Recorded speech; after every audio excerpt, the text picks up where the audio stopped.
Hi,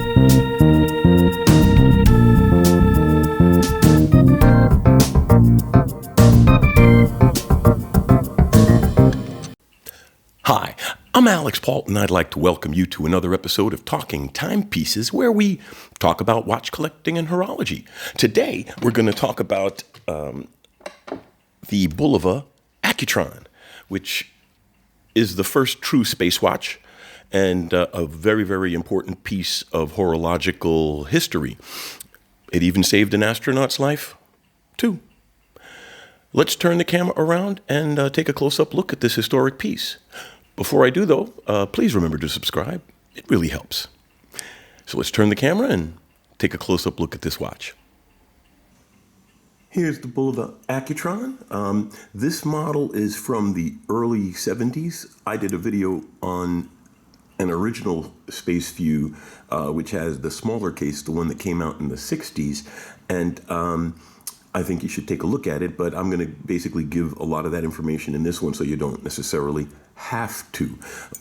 Essentially, the Space View, which is what they call this version or these versions, was created as a sales tool, and it just became a very popular design, so they kept it as their main stream presentation for the Accutron. They did make Accutrons with regular faces and in a lot of different configurations with days and dates and the like. But the open face version was always very popular. Now, the thing about the Accutron is it's truly the first space watch. It's truly the first electronic watch. Elgin made an electric watch, but that was not electronically driven, and it wasn't a true electronic timepiece. It was electric.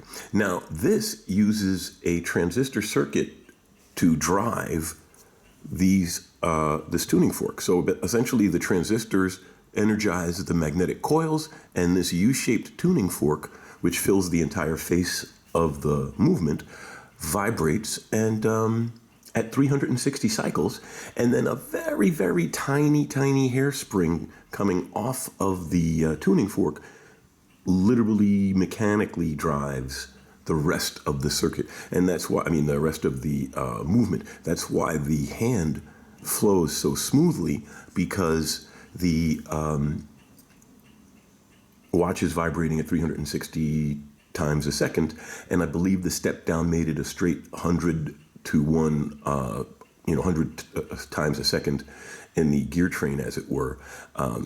They used a different ratio of gearing to step down the 360 to about 100 hertz inside the mechanism itself. Now, the other interesting aspect of it is that it has no crown. Oops, it has no crown. If you'll notice, no crown, and you adjusted it by pulling out this little D-ring. Let me see if I can get it out. I don't want to scratch the watch. And the D-ring is actually always a pain in the butt to get out. It really is. I've had that problem with all of these watches. They're trying to be cool. There we go.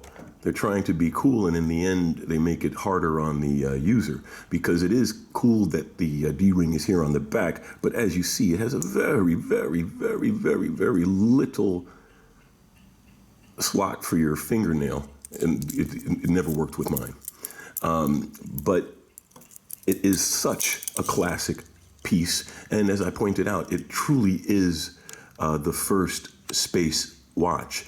Now, the history of the Accutron is it was created in the mid-50s. The prototypes were developed by a guy named Max Hetzel, and then at the end of the 50s, a guy named William Bennett, who was an engineer working for Bulova, used the prototypes as a basis for the caliber 214, which was the first tuning fork movement. Now, the reason I say that they were the first space watch is because they were used in 1958 in the Vanguard project, which was America's first satellite in outer space.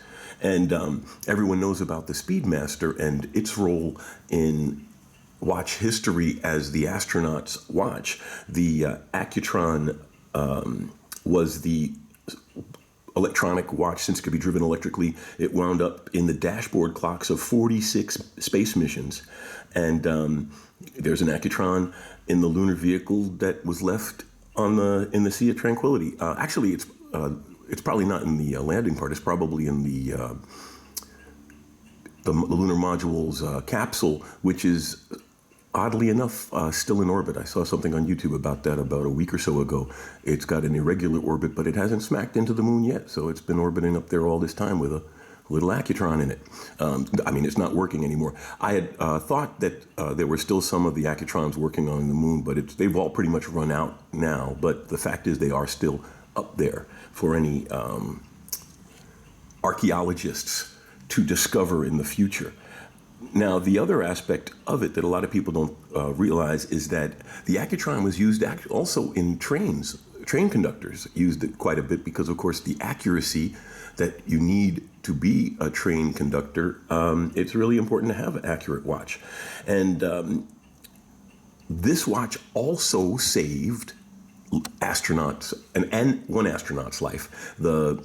Everyone knows about Apollo 13 and the Speedmaster saving the lives of the crew there. But in 1963, Gordon Cooper had an electrical incident, and he used his Accutron astronaut to time the restarting of the engines to come back to Earth. So the Accutron truly is the original space watch and was used by, in fact, the CIA picked the Accutron astronaut to be used by the A-12 and SR-71 pilots because at the time it was literally the only watch that could take the G-forces, the temperature changes, and all of the other things. And it was incredibly accurate. And the astronaut had a GMT hand. So it was really a great advance. So that was the Bulova Accutron, a historic piece, a very historic piece of history and of space history, of horological history. And it's well worth all of the accolades it's received. And it's a little piece of timekeeping and astronautics history that you could afford and keep it in your collection today. I literally just sold this. That's one of the reasons I'm doing this video, since I'm shipping this one out. I bought this one, and so I figured I can sell this one. And so I sold this for 650 euros. So you could pick up something like this for under 1,000. I paid 1,300 euros for this one because it's a newer model and integrated bracelet and the like.